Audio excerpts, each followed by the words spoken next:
Les textes liturgiques du lundi 20 mai 2024.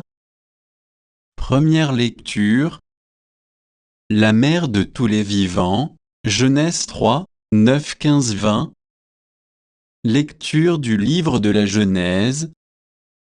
Quand Adam eut mangé du fruit de l'arbre, le Seigneur Dieu l'appela et lui dit, « Où es-tu donc ?» L'homme répondit, « J'ai entendu ta voix dans le jardin, j'ai pris peur parce que je suis nu, et je me suis caché. » Le Seigneur reprit, « Qui donc t'a dit que tu étais nu? Aurais-tu mangé de l'arbre dont je t'avais interdit de manger ?» L'homme répondit, « La femme que tu m'as donnée, c'est elle qui m'a donné du fruit de l'arbre, et j'en ai mangé. » Le Seigneur Dieu dit à la femme, « Qu'as-tu fait là ?» La femme répondit, « Le serpent m'a trompé, et j'ai mangé. » Alors le Seigneur Dieu dit au serpent, « Parce que tu as fait cela, tu seras maudit parmi tous les animaux, que c'est toutes les bêtes des champs. Tu ramperas sur le ventre et tu mangeras de la poussière tous les jours de ta vie.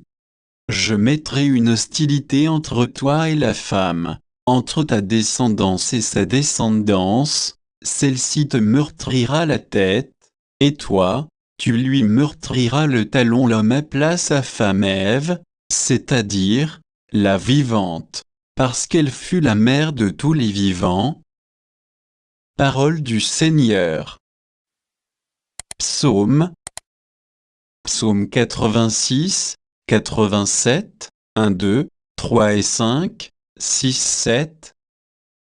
Elle est fondée sur les montagnes saintes. Le Seigneur aime les portes de Sion plus que toutes les demeures de Jacob. Pour ta gloire on parle de toi, ville de Dieu. Mais on appelle Sion, ma mère, car en elle, tout homme est né. C'est lui, le Très-Haut, qui la maintient. Au registre des peuples, le Seigneur écrit, « Chacun est né là-bas, tous ensemble ils dansent, et ils chantent, en toi, toutes nos sources. » Évangile. Voici ton fils, voici ta mère, Jean 19, 25-34. Évangile de Jésus-Christ selon saint Jean.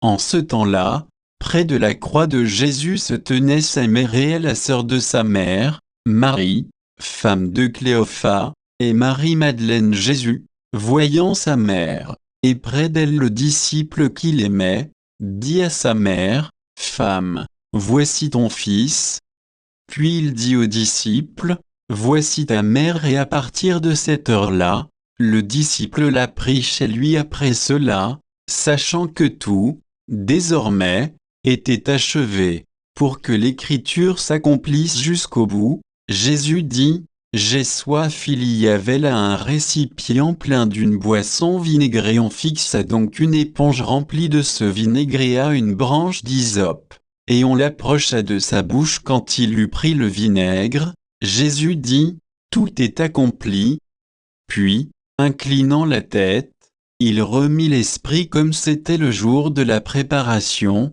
c'est-à-dire le vendredi, il ne fallait pas laisser les corps en croix durant le sabbat. D'autant plus que ce sabbat était le grand jour de la Pâque. Aussi les Juifs demandèrent à Pilate qu'on enlève les corps après leur avoir brisé les jambes. Les soldats allèrent donc briser les jambes du premier, puis de l'autre homme crucifié avec Jésus. Quand ils arrivèrent à Jésus, voyant qu'il était déjà mort, ils ne lui brisèrent pas les jambes, mais un des soldats avec sa lance lui perça le côté, et aussitôt, il en sortit du sang et de l'eau.